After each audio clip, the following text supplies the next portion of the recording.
হিন্দুস্তান কেবলসের জমি পরিদর্শনে জেলা শাসক, বন্ধ কারখানায় আশার আলো। জেলা শাসকের পরিদর্শনের পর নতুন শিল্প আসছে বলে আশা জাগিয়েছে সাধারণ মানুষের মধ্যে।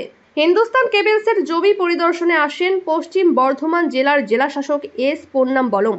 তার সঙ্গে উপস্থিত ছিলেন ভূমি দপ্তরের অতিরিক্ত জেলা শাসক, সালানপুর ব্লক সমষ্টি উন্নয়ন আধিকারিক ও সালানপুর ব্লক ভূমি ও ভূমি রাজস্ব আধিকারিক।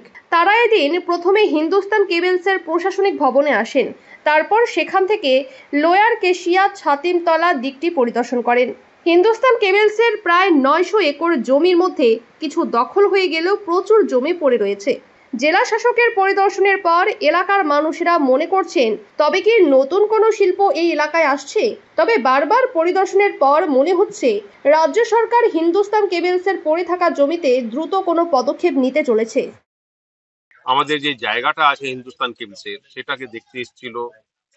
পরে শুনলাম কিনা একটা ইন্ডাস্ট্রি করতে গভর্নমেন্ট চাইছে। যদি গভর্নমেন্ট ইন্ডাস্ট্রি করে তাহলে এর থেকে ভালো আর কিছু হতে পারে না। যেহেতু হিন্দুস্তান কেবলস বন্ধ হয়ে গেছে 2017 সালে, বহু লোকের এখানে মানে রিকোয়ারমেন্ট ছিল, আশেপাশে যারা এখানে থাকে বা এখনো থাকছে, কি যদি একটা গভর্নমেন্ট কোনো কিছু করতে চায়, সেন্ট্রাল গভর্নমেন্টই করুক, স্টেট গভর্নমেন্টই করুক, যদি কোনো কোম্পানিকে স্থাপিত করতে চাইছে, এর থেকে আর কিছু ভালো হতে পারে না। প্রশাসন ছিল, বিএলও ছিল, ওরা নিজের এরিয়াটা দেখছিল কেবলসে কতটা ওর এরিয়া, এইখান থেকে বেরিয়ে চলে গেল, পুরো এরিয়াটা দেখে পরে শালিমার পর্যন্ত গেছিলো, স্কুল সব দেখলো, শালিমার পর্যন্ত। শালিমার অনেকক্ষণ ছিল, ঘন্টাখানিক। ওইখান থেকে ওরা আবার রিটার্ন চলে গেল। তারপরে কি হয়েছে সেটা তো আর ঠিক বলতে পারছি না, আমি ডিউটিতে ছিলাম না।